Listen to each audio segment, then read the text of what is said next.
우리 다 같이 사도신경으로 신앙 고백함으로 새벽기도회를 시작하겠습니다. 전능하사 천지를 만드신 하나님 아버지를 내가 믿사오며 그 외아들 우리 주 예수 그리스도를 믿사오니 이는 성령으로 잉태하사 동정녀 마리아에게 나시고 본디오 빌라도에게 고난을 받으사 십자가에 못 박혀 죽으시고 장사한 지 사흘 만에 죽은 자 가운데서 다시 살아나시며 하늘에 오르사 전능하신 하나님 우편에 앉아 계시다가 저리로서 산 자와 죽은 자를 심판하러 오시리라.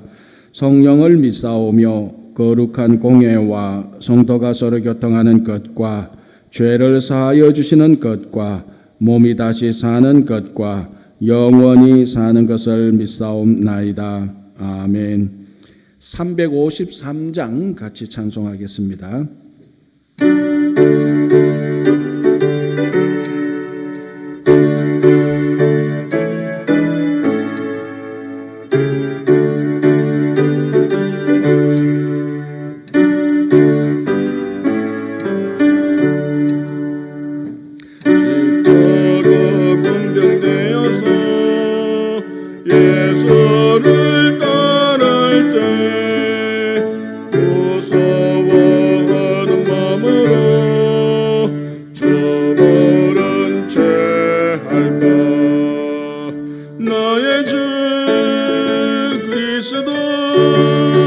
나를 속량했으니 나 십자가를 벗어나 저 멸류관소리 모성도 피를 흘리며 건사음하는데 나 어찌 편히 누워서 상받기 바랄까. 나의 주 그리스도 나를 속량했으니 나 십자가를 벗어나 저 멸류관소리 이 죄악 많은 세상에 수많은 원수들 날 유혹하고 해치나 내 주만 따르리. 나의 주 그리스도 나를 속량했으니 나 십자가를 벗어나 저 멸류관소리 나 멸류관을 서려고 몸 바쳐서 올 때 주 내게 용기 주시소 이기게 하시네. 나의 주 그리스도 나를 속량했으니 나 십자가를 벗어나 저 멸류관소리 성리의 그날 일어나 십자가 군병들 괴거를 불러 영광을 주님께 돌리리. 나의 주 그리스도 주도 나를 속량했으니 나 십자가를 벗어나 저멸류 관설이. 우리를 대표해서 이주영 집사님께서 하나님께 기도하시겠습니다.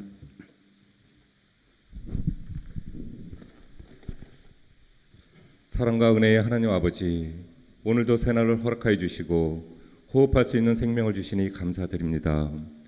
온 우주 만물을 주관하시는 하나님께서 때에 맞춰 계절을 바꾸시며 오늘 이 시간도 진리의 말씀과 기도로 나아가게 하심을 감사드립니다. 하나님, 저희 모든 성도들이 이 시간 예배의 자리에서 또 영상을 통하여서 하나님을 예배하며 나아갈 때 그 모든 예배하는 자리들을 주님께서 붙들어 주시고 충만하신 하나님의 임재하심과 은혜로 채워주시기를 원합니다. 하나님 아버지, 코로나19로 인해서 저희들의 삶은 조금 불편하고 어렵고 마음은 낙심이 될 때가 있지만 오늘 하나님의 지혜를 구하고 하나님의 은혜를 구하며 이 시간도 두 손을 모읍니다. 오늘 이 시간 주님의 말씀을 통하여 하나님의 신령한 비밀을 깨달아 알게 하여 주시고 어떠한 상황과 조건 속에서도 하나님을 믿고 의지하며 영원하신 하나님, 신실하신 하나님, 약속의 하나님을 바라보며 크신 사랑의 하나님께 소망을 두고 오늘도 살아가게 하여 주시옵소서. 하나님 아버지, 우리 친구교회를 사랑하여 주시고 성도 한 사람 한 사람을 기억하여 주시어서 풀리지 않는 근심과 줄어들지 않는 아픔들이 매일 새날과 같이 함께 찾아오는 듯한 이때에 저희는 하나님의 자녀로서 예배의 자리를 지키게 하여 주시고 각자 거하는 처소에서 예배를 사모하는 마음으로 말씀에 귀 기울이는 모든 성도들에게 하나님의 더욱더 큰 은혜와 평강에 있게 하여 주시옵소서. 치료의 하나님 아버지, 마음의 상처와 육신의 질병으로 고통받는 성도들을 기억하여 주시고 한치 앞도 보이지 않는 현실 앞에서 절망과 두려움 앞에 떨 수밖에 없는 연약한 저희들 주님의 손으로 어루만져 주시고 치유와 회복의 역사가 있기를 원합니다. 특별히 김현만 장로님, 육신의 아픔으로 치료를 하시는 가운데 계십니다. 주님의 크신 능력의 발로 꼭 붙들어 주시고 하나님의 긍휼하심으로 그 모든 질병의 원인을 깨끗하게 제거해 주시며 치료하여 주셔서 이전보다 더욱 강건한 영과 혼과 육으로 회복시켜 주시는 하나님의 기적의 은혜가 있기를 간절히 기도하옵나이다. 장로님 가정을 지켜주시고 기도하며 간호하시는 가족 위에도 지치지 않는 힘과 용기를 더하여 주시옵소서. 하나님, 주님의 자녀들이 대면 수업을 앞두고 있는 가운데 있습니다.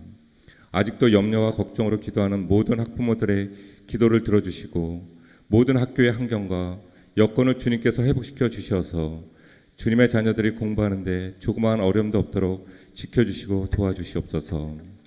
오늘 말씀을 전하시는 저희 빈상성 목사님께 영육간의 강건함을 더하여 주시고 성령님께서 영의 능력으로 충만케 하셔서 선포하시는 말씀을 통하여 큰 은혜 받고 날마다 우리의 삶이 변화된 복된 삶으로 범사에 감사한 일들만 채워지게 하여 주시옵소서.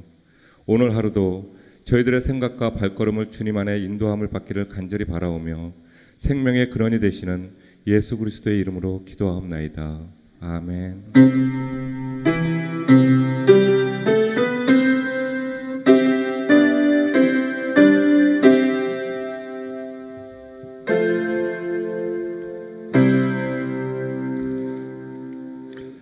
이 시간 하나님께서 우리들에게 주시는 말씀, 이사야 2장 말씀 같이 보겠습니다. 이사야 2장 1절에서 22절 끝절까지 제가 받들어 봉독해 드리겠습니다.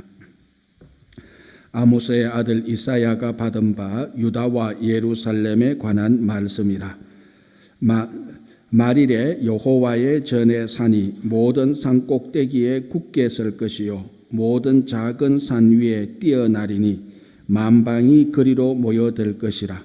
많은 백성이 가며 이르기를 오라 우리가 여호와의 산에 오르며 야곱의 하나님의 전에 이르자. 그가 그의 길을 우리에게 가르치실 것이라. 우리가 그 길로 행하리라 하리니 이는 율법이 시온에서부터 나올 것이요 여호와의 말씀이 예루살렘에서부터 나올 것임이니라. 그가 열방 사이에 판단하시며 많은 백성을 판결하시리니 무리가 그들의 칼을 쳐서 보습을 만들고 그들의 창을 쳐서 낫을 만들 것이며 이 나라와 저 나라가 다시는 칼을 들고 서로 치지 아니하며 다시는 전쟁을 연습하지 아니하리라. 야곱 족속아 오라 우리가 여호와의 빛에 행하자. 주께서 주의 백성 야곱 족속을 버리셨음은 그들에게 동방 풍속이 가득하며 그들이 블레셋 사람들 같이 점을 치며 이방인과 더불어 손을 잡아 언약하였음이라. 그 땅에는 은금이 가득하고 보화가 무한하며 그 땅에는 마필이 가득하고 병거가 무수하며 그 땅에는 우상도 가득하므로 그들이 자기 손으로 짓고 자기 손가락으로 만든 것을 경배하며 천한 자도 절하며 귀한 자도 굴복하오니 그들을 용서하지 마옵소서. 너희는 바위 틈에 들어가며 진토에 숨어 여호와의 위엄과 그 광대하심의 영광을 피하라. 그날에 눈이 높은 자가 낮아지며 교만한 자가 굴복되고 여호와께서 홀로 높임을 받으시리라. 대저 만군의 여호와의 날이 모든 교만한 자와 거만한 자와 자고한 자에게 임하리니 그들이 낮아지리라.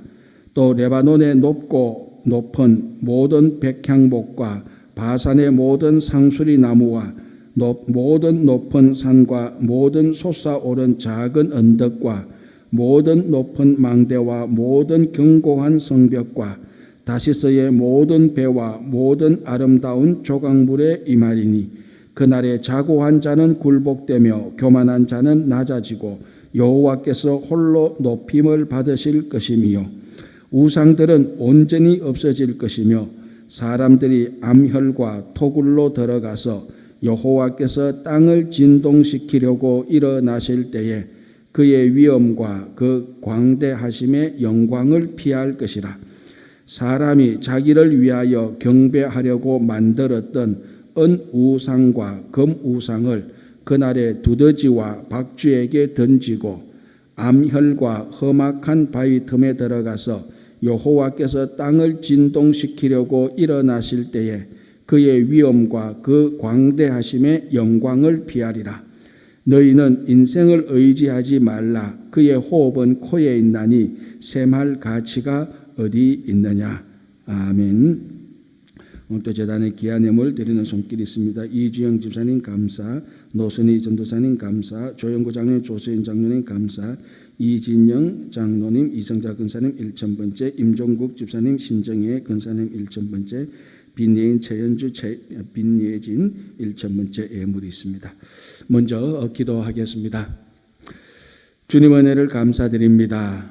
오늘도 이른 아침에 저희들의 발걸음을 주님의 전으로 옮겨주시고 함께 이른 아침에 말씀과 기도로 시작할 수 있도록 도와주심을 감사하며 특별히 또 여러 가지 사정과 형편으로 각자 처소에서 영상으로 예배드리는 분들에게도 동일하게 은혜를 부어주시옵소서.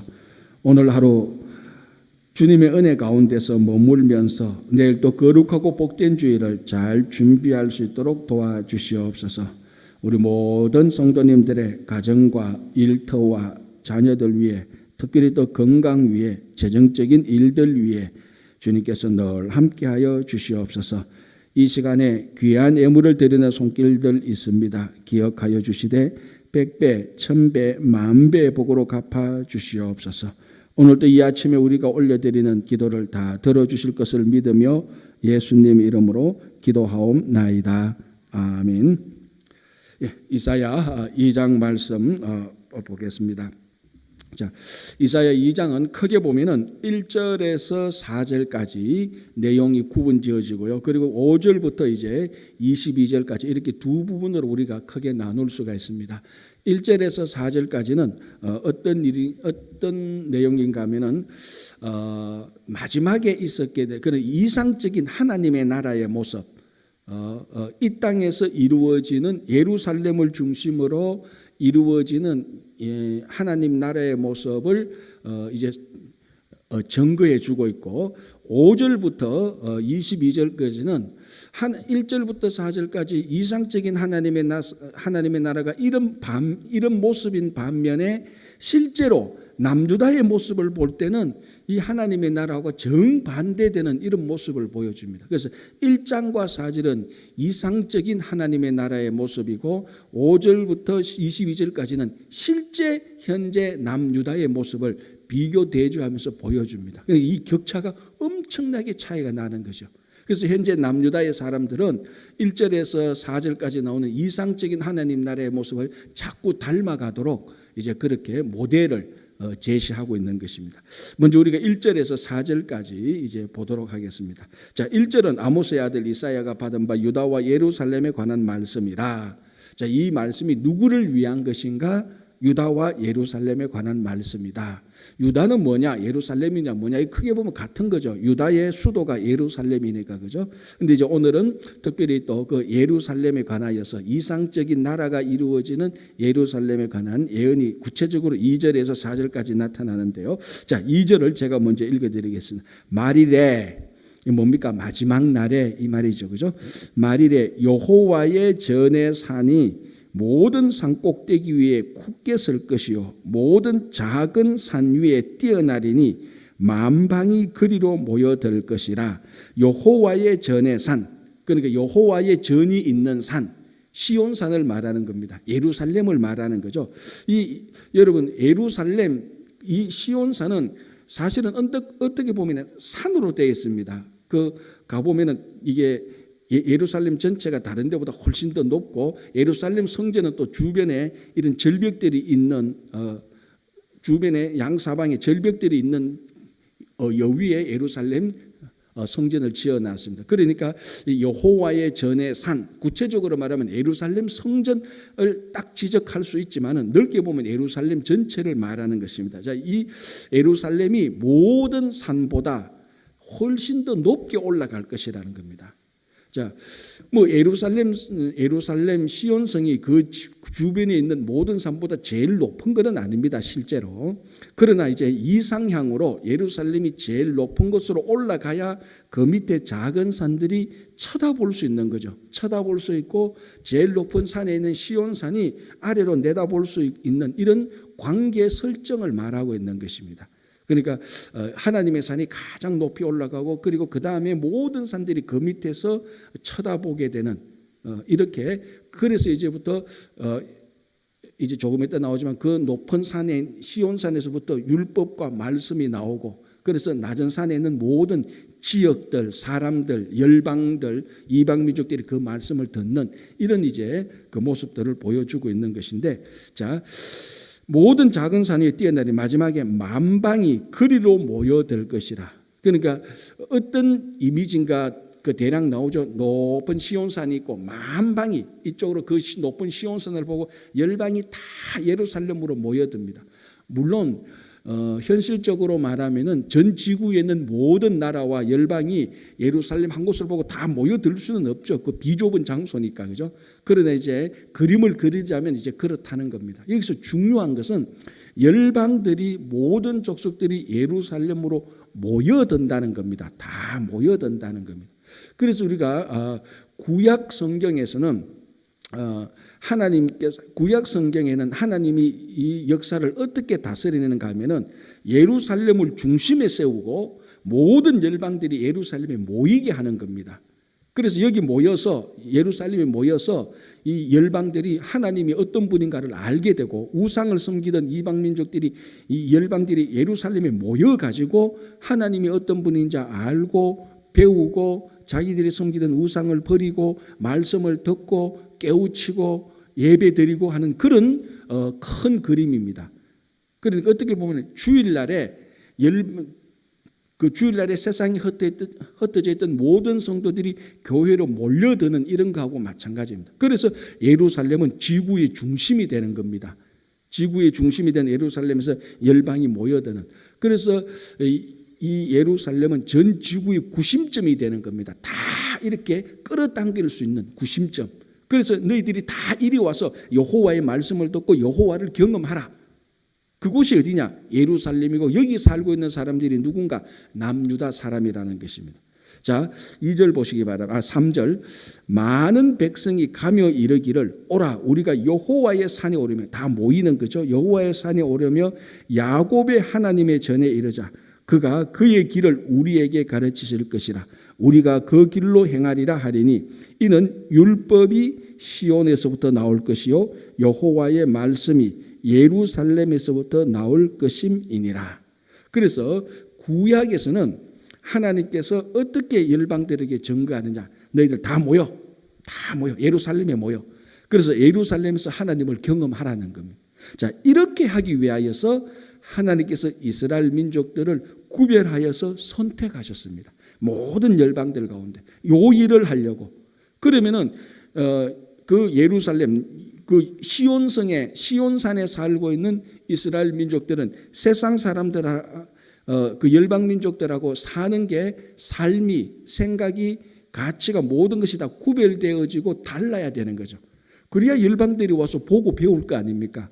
열방들이 와서 봤는데 예루살렘 시온에 살고 있는 이스라엘 백성들이 섬기는 신이나 자기들이 섬기는 신이나 전부 다 우상을 섬기고 있다면 우리말로 하면 너나 내나 똑같네.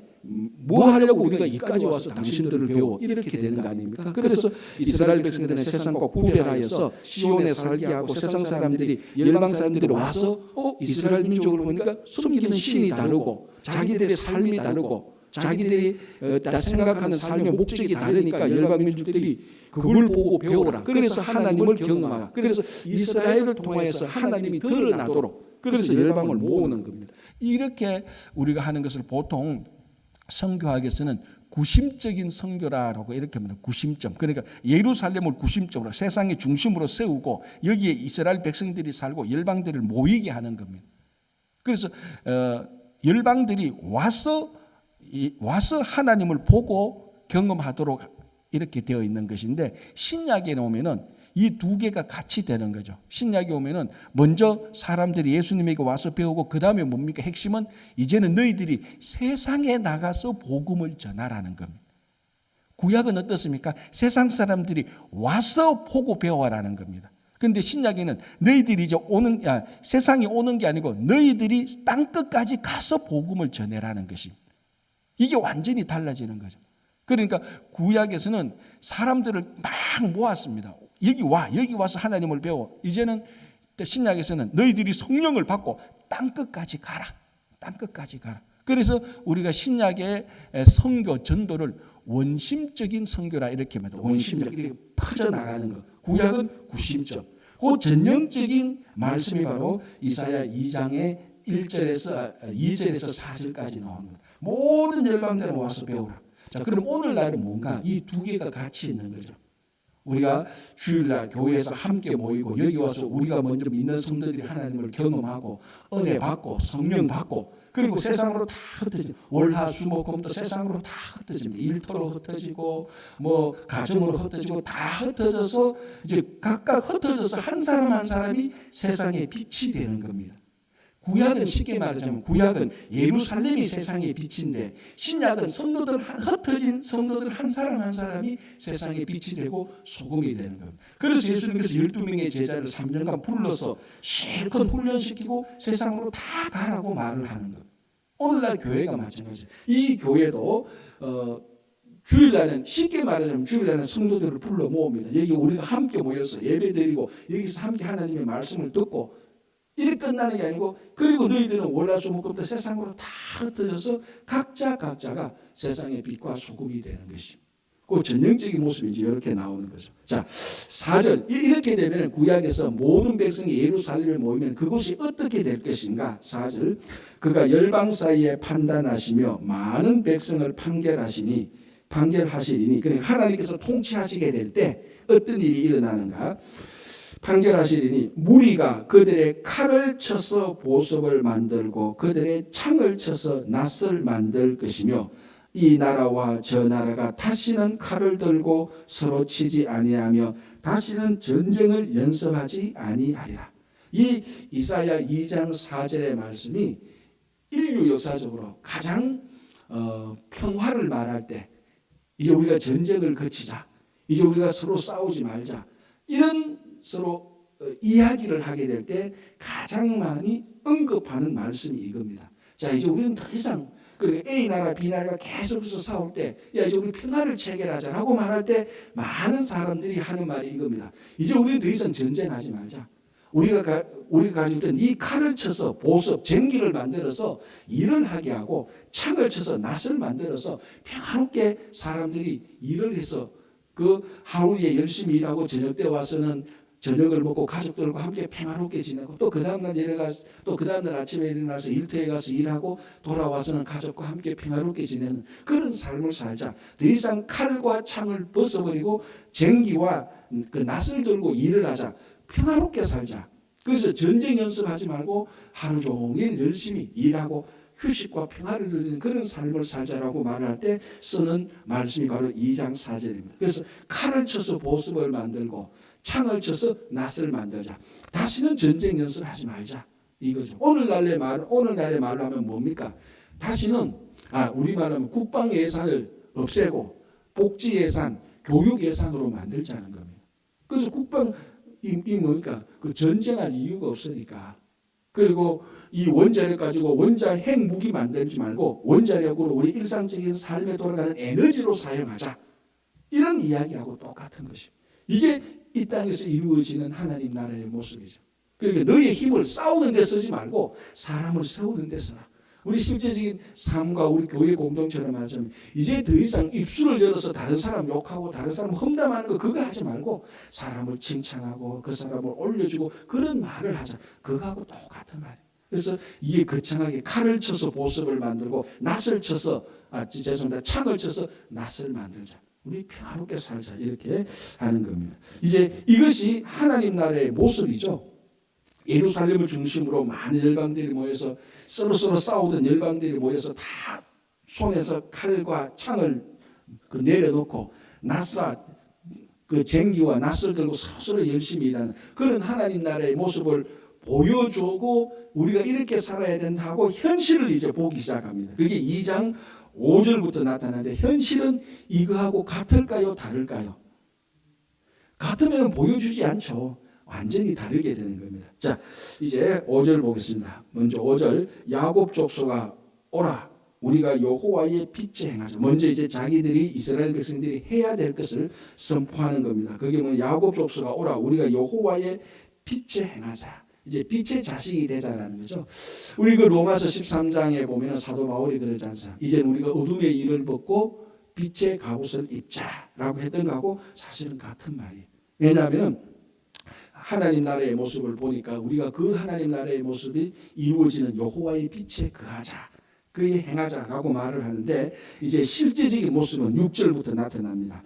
주께서 주의 백성 야곱 족속을 버리셨으면 아니 2절부터 4절까지는 예루살렘을 세우고 모든 열방들아 모여라 평화롭게 살자 이렇게 기뻤는데 6절 딱 보니까 주께서 주의 백성 야곱 족속을 버리셨으면 이게 현실이라는 거죠. 그들에게 왜 버렸는가? 6절 그들에게 동방풍속이 가득하며 그들이 블레셋 사람들 같이 점을 치며 이방인과 더불어 손을 잡아 언약하였습니다. 자, 이스라엘 민족을 다른 말로 하면은 언약의 백성들입니다. 누구하고 언약을 맺었습니까? 하나님하고 언약을 맺었던 언약 백성들입니다. 그러니까 여러분 이 언약이 성경에서 얼마나 중요합니까? 구약, 신약 할 때 약이 뭡니까? 먹는 보신 약이 아니에요. 구약, 신약 할 때 이 약이 바로 언약입니다. 그러니까 우리가 이 언약이란 말이 얼마나 중요한지 하나님께서 아브라함을 불러서 하나님과 아브라함하고 언약을 맺는 거예요.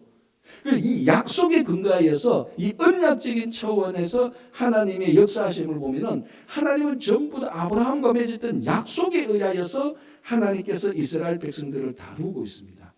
약속에 의해서. 그리고 이 언약은 너무너무 중요한 거예요. 이스라엘 백성들 넌 누구냐 이렇게 물어보면 우리는 하나님과 약속을 맺었던 사람들이다 이렇게 말을 합니다.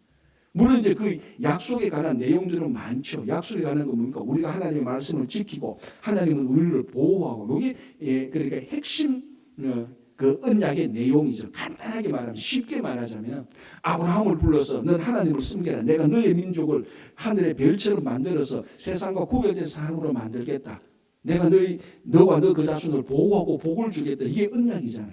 이스라엘 백성들은 하나님을 섬기고 하나님의 말씀에 순종하고, 이 하나님은 이스라엘 백성들 순종한 하나님의 말씀을 지키고 보호하고 인도하고 복을 주겠다. 이게 언약입니다.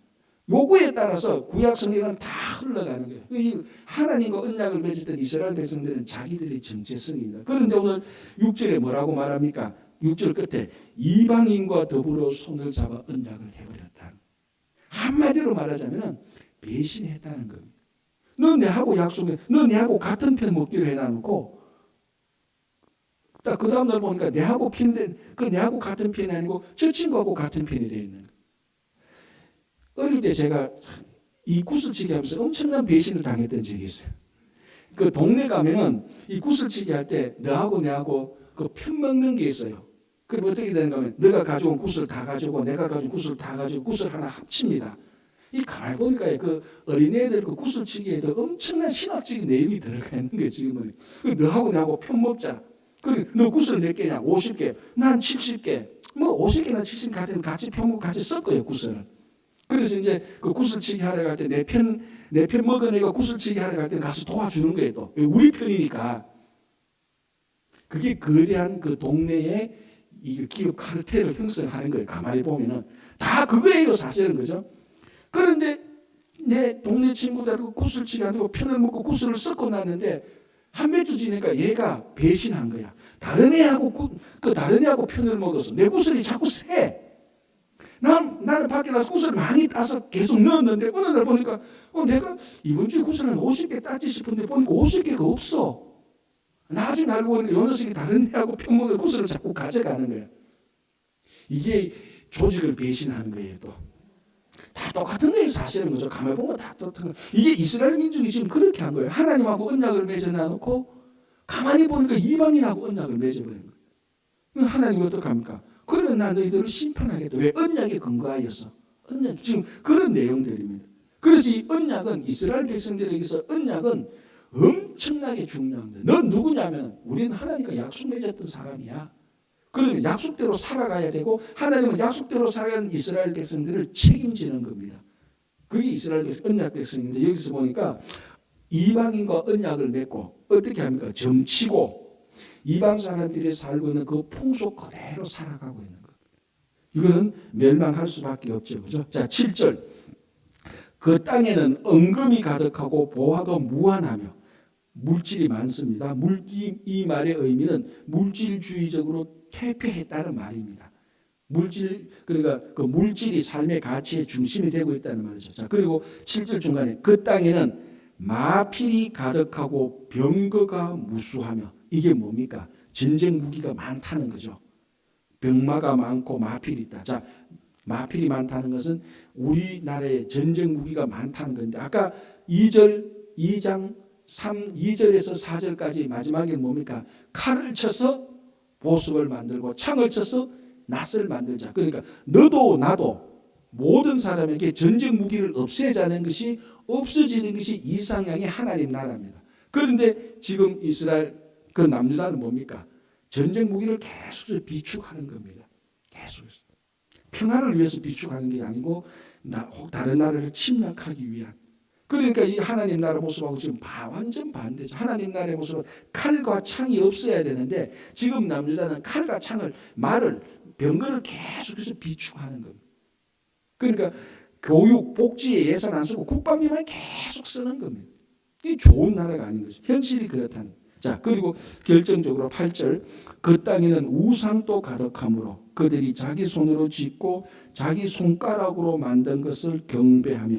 이게 이제 아마 히스기야가 아하스 왕 때 직접 경험했던 그 경험의 흔적들이 나타나는 겁니다. 자, 어제도 말씀드렸다시피 히스기야 왕은 우시야, 요담, 아하스, 이사야 선지자는 우시야, 요담, 아하스, 히스기야 왕 네 왕에 걸쳐서 사역을 했던 사람입니다. 그 중에 최악의 왕은 아하스 왕이었죠. 므낫세 때는 사역도 못하고 바로 죽었으니까. 그 아하스 왕 때 했던 아주 더럽고 나쁜 일이 뭐였습니까? 아람하고 전쟁을 하고 이런 과정을 통해서 다메섹에 갔는데, 이 다메섹은 아람의 수도입니다. 다메섹에 갔는데 다메섹에서 우상을 섬기는 그 제단 이런 것들이 너무 이뻐가지고 설계도 가져와서 우리야 제사장한테 이거 그대로 만들어라고 제가 어제 얘기했잖아요. 그게 그 열왕기에 있는 내용입니다. 그거 만들어 놓고 이스라엘 백성들이 그거 섬기는 거죠. 자기 손으로 우상을 만들어 놓고 섬겼던 것입니다. 그러니까 8절에 그거하고 똑같은 거죠. 그 땅에는 우상도 가득하므로 그들이 자기 손으로 짓고 자기 손가락으로 만든 것을 경배하며. 그러니까 이사야가 직접 경험을 했던 겁니다. 야, 이거 이러다가는 이거 망한다라는 이제 그것을 실제로 얘기하죠. 그래 놓고 뭐라고 말합니까? 9절에 그 우상을 천한 자도 절하며 귀한 자도 굴복하오니 뭐라고 말하면 그들을 용서하지 마옵소서. 마치 출애굽할 때 이스라엘 백성들이 금송아지를 섬겼을 때에 했던 말투하고 비슷합니다.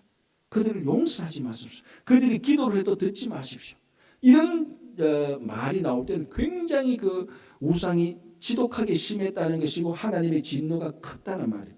그들을 용서하지 마옵소서. 이 정도까지 지금 막 이제 심판의 날이 임했다는 그런 분위기가 납니다. 그래서 10절, 그러니까 6절, 7절, 8절, 9절에는 남유다의 퇴폐, 타락, 부패를 보여주고, 자, 그럼 이걸 어떻게 해야 되냐?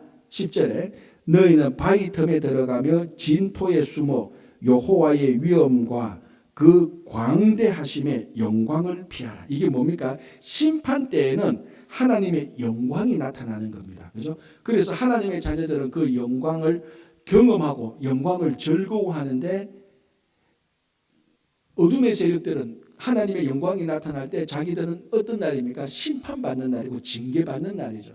그래서 하나님의 마지막 날, 그러니까 이 세상의 마지막 날은 이중성이 있는 것입니다. 하나님의 자녀들에게는 마지막 날이 좋은 날이고, 하나님의 자녀가 아닌 세상 사람들에게는 하나님의 마지막 날이 자기들이 죽는 날, 영원히 죽는 심판의 날입니다. 이중성이죠. 그래서 오늘 10절에 하나님의 영광이 나타날 때 너희들 우상을 섬기고 이방과 언약을 맺었던 너희들은 이 영광을 피하라. 너희들은 이 영광이 나타나려면 죽을 수밖에 없다. 그래서 뭐라고? 바위 틈에 들어가서 진토에 숨어서 하나님의 영광을 피하라. 그러니까 종말의 심판을 피하라는 그런 의미죠. 그런데 이 말이 2장에 3번이나 반복됩니다. 자, 2장 10절 여호와 영광을 피하라 말이죠. 19절 보십시오. 사람들이 암혈과 톡으로 들어가서 여호와께서 땅을 진동시키려고 일어났을 때에 그의 위엄과 그 광대하심의 영광을 피할 것이라. 영광을 피하라 그러죠. 세 번째 21절 암혈과 험악한 바위 틈에 들어가서 여호와께서 땅을 진동시키려고 일어나실 때에 그의 위엄과 그 광대하심의 영광을 피하리라. 그러니까 종말의 심판을 피하라. 다른 말로 하면 더 실제적으로 말하면 그 종말을 지금 준비해야 된다고 말하는 것입니다. 안 그러면 하나님의 영광이 나타날 때 너희들은 다 죽는다. 이걸 2장에 3번이나 똑같이 반복. 3이라는 의미 알지 않습니까? 엄청나게 강조하는 그걸 3번. 제발 너희들은 하나님의 영광이 나타날 때 이 모습으로 나타나면 안 돼. 너희들은 다 죽어. 그 영광을 피해야 돼. 그렇게 지금 종말을 준비하게 하는 것입니다. 자, 이제 11절 한번 보겠습니다. 그날에 무슨 날? 종말. 하나님의 영광이 나타나는 날에 그날에 11절 눈이 높은 자가 낮아지며 교만한 자가 굴복되고 여호와께서 홀로 높임을 받으시리라. 영광이 나타나는 날은요, 이 세상에 높아지는 모든 것은 낮아지고 하나만 높아집니다. 무엇만? 여호와만 높아지는. 여호와만 높아지는. 이게 종말에 일어날 일. 지금 뭐 권력을 쥐고 뭐 세계 1위, 제일 강대한 나라, 뭐 스포츠 1위, 모든 사람들의 뭐 존경을 받는 그 어떤 사람도 마지막 하나님의 영광이 나타나는 날에는 그 모든 것은 완전히 달라지고 오직 여호와 하나님만 나타나는. 자, 이게 종말에 나타나는 일이 맞는데 우리 성도의 삶은 매일매일이 종말의 삶이어야 됩니다. 그죠? 매일매일이 종말의 삶이어야 되면 우리 삶에 매일매일 하나님만 높아져야 되는 거죠. 그리고 그 모든 것은 다 낮아져야 돼요. 내가 가지고 있는 그 어떤 지위와 경력과 경험과 물질과 권위와 명예와 인기, 이 모든 것들이 하나님의 영광에 비해서 높아지면 안 되는 겁니다. 매일매일 우리는 그렇게 살아가는 겁니다. 그게 성도의 참된 삶의 모습이죠. 그래서 성도는 언제 종말이 와도 괜찮은 겁니다. 매일매일 종말이 준비되어 있기 때문에. 그래서 종말이란 말을 들을 때 사실은 참된 성도는 종말이란 말을 들을 때 가슴이 떨려야 됩니다. 좋은 의미로. 그런데 이게 준비가 안 된 사람은 종말이라고 그 말을 들을 때는 나쁘게 가슴이 떨리는 거죠. 그래서 오늘 11절에 그 종말 때의 모습, 모든 높아진 것은 다 낮이고 홀로 여호와의 영광만 높아질 것이다. 이게 우리 오늘의 삶도 그래야 됩니다. 자, 그런데 12절부터 17절, 18절까지 보면요, 이 종말에 관한 심판은요, 피할 수 있는 사람이 또는 피할 수 있는 존재가 아무것도 없습니다. 자, 12절, 대저 만군의 여호와의 날이 모든 교만한 자와 거만한 자와 자고한 자에게 임하리니 그들이 낮아지리라. 13절, 또 레바논의 높고 높은 뭡니까? 모든 백향목과 바산의 모든 상수리 나무와 14절, 모든 높은 산과 모든 솟아오른 작은 언덕과 15절, 모든 높은 망대와 모든 견고한 성벽과 전부 다 모든이에요. 여기는 하나님의 심판에는 예외가 없다는 거예요. 모든입니다. 모든. 시대와 장소를 불문하고 신분과 지위를 불문하고 선한 일과 착한 일을 했던 이 모든 것을 불문하고 모든 사람들이 여호와의 심판 앞에 서는 겁니다.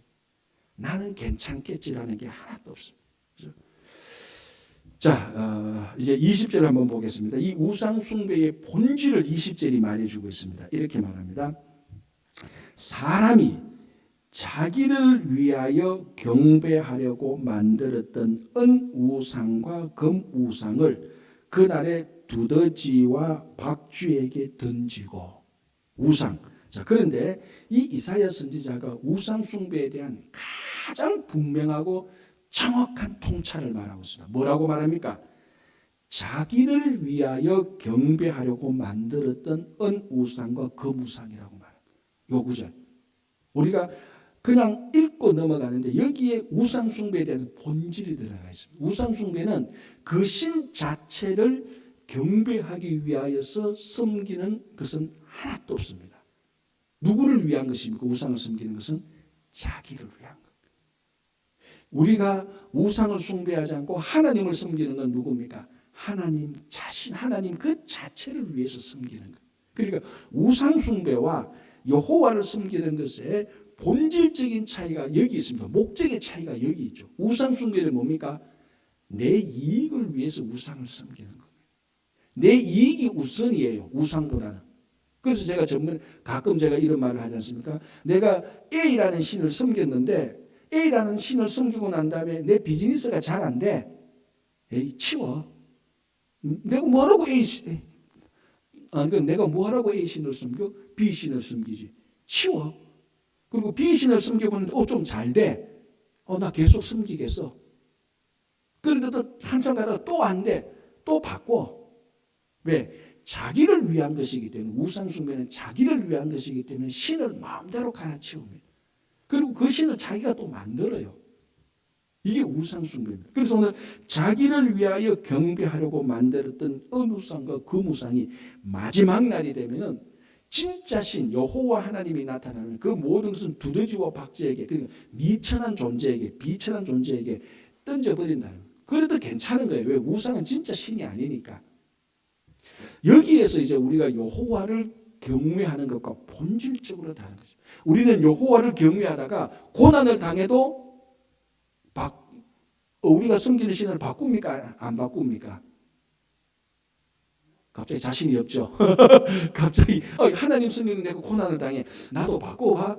그건 하나님을 우상으로 섬기는 거하고 똑같은 거죠. 그러면요, 실제적으로 우리 성도들 가운데 하나님을 우상 섬기듯이 섬기는 분이 있다니까요.